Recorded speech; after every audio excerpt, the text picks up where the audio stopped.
Okay, so I'm going to let you in on some things today that when I first started this job made me stop and go, wait, why? Why do we do that? That makes no sense. And some of these, I promise you, you have watched us do 100 times and never once questioned.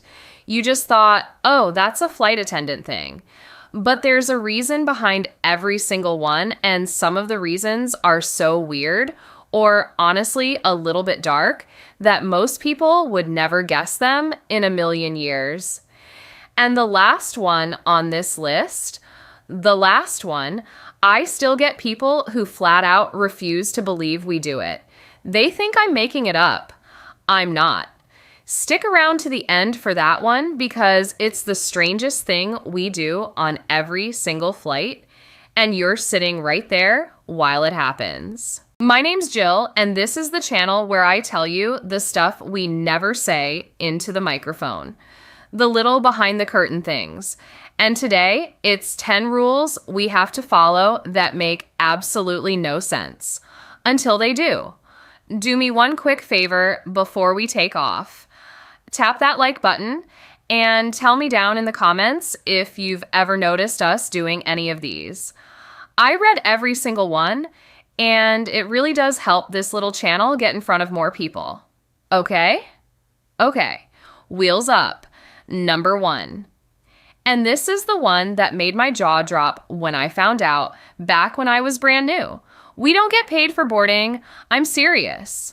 All that time you see us up front, smiling, helping you jam your bag into the bin, telling you, yes, 14C is further back, watching 300 people file past, a lot of us, on a lot of airlines, are not on the clock for any of that. Not a cent. Because the way it works at a lot of carriers, our pay doesn't start until the main cabin door is shut and the plane actually starts to move. Push back from the gate, now the clock starts. So think about that.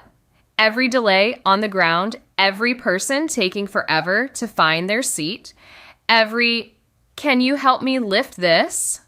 For a big chunk of that, we're basically working for free. And I know what you're thinking. That can't be legal. That's crazy. And a couple of airlines have started to change it. They have. But for years and years, that was just the deal. So the next time you're taking your sweet time in that aisle, just, have a heart. We're not even getting paid to wait for you. Wheels up. Number 2. This one you've seen every single flight, and you thought we were just being polite. We stand at the front and say hello to every single person who boards. Hi, hello, welcome aboard, hi there. Big smile, over and over, 300 times. And you think, oh, how nice. They're so friendly. And we are. We are friendly. But that is not why we're doing it. Here's the real reason. And it's going to change how you feel about that little hello forever. We are scanning you, every one of you. In that 2 seconds it takes you to walk past, we are quietly clocking things. Who looks like they've already had a few too many at the airport bar? Because that person's going to be a problem at 35,000 feet. And we want to know now, not later. Who looks nervous? Who might need a little extra attention? Who's big and strong and sitting near an exit? Because if something goes wrong, that's the person we might be asking to help us crack that door open. Who's traveling with what? We're building a little map of the whole cabin in our heads, and we do it all behind a smile and a "hi, welcome aboard." So yeah, we're not just being sweet, we're reading the room. Literally the whole room. Wheels up. Number 3. This one drives passengers crazy, and I get it, but wait till you hear why. Window shades up for takeoff and landing. You're sitting there, cozy. You've got your little shade down, you're ready to nap. And we come by and go, "Sorry, can you put your shade up for me?" And you're thinking, why on earth does it matter if my window's open or closed? What difference could it possibly make? It makes a huge difference. Takeoff and landing are the two parts of the flight where, statistically, if something's going to go wrong, it's most likely to happen. So we need those shades up for a reason. First, so our eyes and yours are already adjusted to the light outside. If we have to get everyone off that plane fast, you do not want to be blinking in the dark trying to figure out which way is out. Second, so we can see outside before we open a door. Is there fire on that side? Is there water? We need to know in a split second, and we can't know if every shade is down. And third, so people outside, the rescue crews, can see in. So that little shade up, please, that annoys you, that's us quietly getting the whole cabin ready, just in case. You just never knew that's what it was.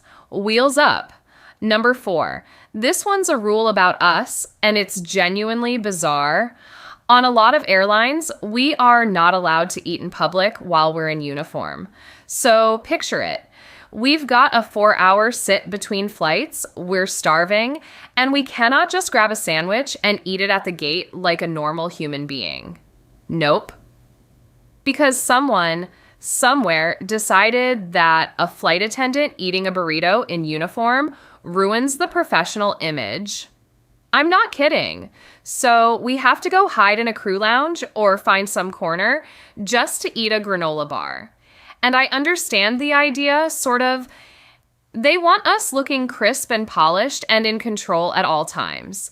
But there is something so funny about the fact that I can be responsible for evacuating an entire aircraft full of people, but heaven forbid the public sees me chewing. Make it make sense. Wheels up. Number 5. This one surprises people every time. Our hair has to be a natural color. You've probably never seen a flight attendant with bright blue or pink or rainbow hair, right? And you maybe never thought about why. It's a rule. Most airlines will let you dye your hair, but only to a color that hair could actually be. Brown, black, blonde, natural reds. The second it's a color that doesn't grow out of a human head, it's a problem. And there's a whole list that goes with it, by the way. On some airlines, the tattoos can't show at all. None, 0, cover them up. Piercings, usually just one little pair of earrings, and that's your lot. Some carriers have very specific looks. A certain lipstick, a certain everything. We are basically walking, talking brand mascots, and we signed up for it. But I don't think passengers realize just how controlled every inch of our appearance actually is. You're not looking at a person's free choices up there. You're looking at a dress code with a pulse. Wheels up. Number 6. This is a rule about who even gets to have this job, and it's oddly specific. There's a height rule, and it's not what you think. Everybody assumes there's a minimum height. You've got to be tall enough, sure, and there is. But there's also a maximum. You can be too tall to be a flight attendant.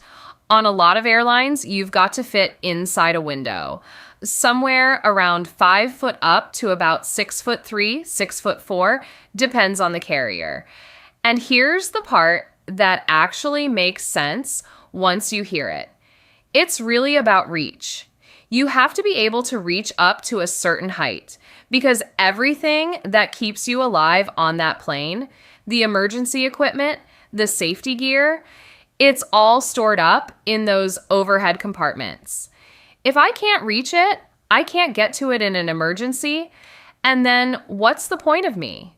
So we all have to prove we can reach up to about 6.5 feet off the floor. So it's not vanity, that one. It's just, if the life raft's up high, you'd better be able to grab the life raft. Wheels up. Real quick, before we keep going, if you're finding these interesting, if you're learning stuff, do me a favor and subscribe. I put one of these out every week, and next week's is a spicy one.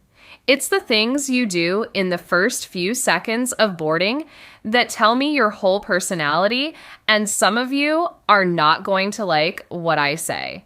So subscribe so you don't miss it. All right, back to the weird stuff. Wheels up. Number 7. This one feels like it's none of their business, but it's in the contract. We're banned from certain hobbies on our days off. Yeah. On our own time, when we're not even working, some airlines will tell us we can't do certain risky adrenaline-type activities. Skydiving, certain extreme sports, the really dangerous fun stuff. And you go, excuse me? It's my day off? It's my life? What do you mean I can't? But the logic, when you sit with it, kind of tracks. If I go break my leg jumping out of a plane for fun on Saturday, I can't work Monday. And now they're scrambling to cover my flights, and I'm no use to anybody. We are safety equipment at the end of the day, trained, certified, hard to replace at short notice. So they'd really prefer their safety equipment didn't go bungee jumping. Still though, wild that a job can reach that far into your weekend. Wheels up, number 8. This one is small and you would never in a million years notice it, but we all do it. We carry a spare pair of tights, always. For the crew and skirts, this is basically law. You do not step onto that aircraft without a backup pair of hosiery in your bag. Because a run, a ladder, a big rip down the leg, that counts as your uniform being out of standard, and out of standard is a real problem. You could actually get pulled up for it. So there's this whole invisible little bit of prep that goes into looking effortlessly put together up there. It is not effortless. There's a backup pair of tights in that bag, I promise you, and probably a backup lipstick and a lint roller and 100 tiny things you'll never see. All so we can look like we just rolled out of bed flawless. We didn't. Nobody does. Wheels up. Number 9. Okay, this is one of my favorites because it feels romantic and it's actually deadly serious. We dim the cabin lights for landing on purpose, and it's not for the vibe. You know that moment, night flight, coming in to land, and the lights go all soft and low, and it feels kind of peaceful and cozy. You probably thought that was just a nice touch. A little ambiance to help you relax before landing. That's what everyone thinks. Nope. Same reason as the shades.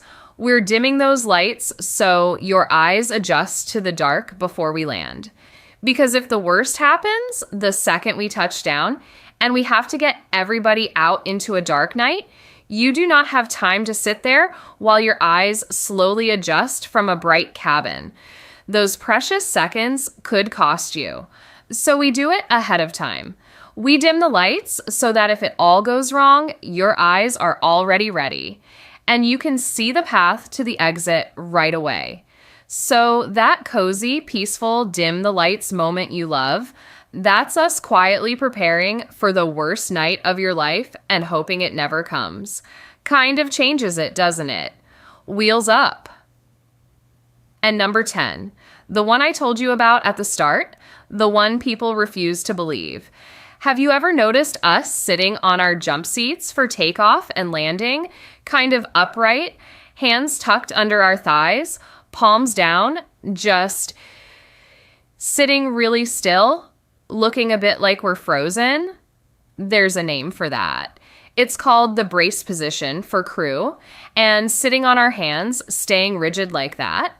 It's so that if there's a sudden impact, our arms don't fly around and get hurt. So we stay in one piece and we're able to actually help you. But that's not the weird part. That's not the part people don't believe. The weird part is what's happening in our heads while we sit there. We're not daydreaming. We're not thinking about dinner.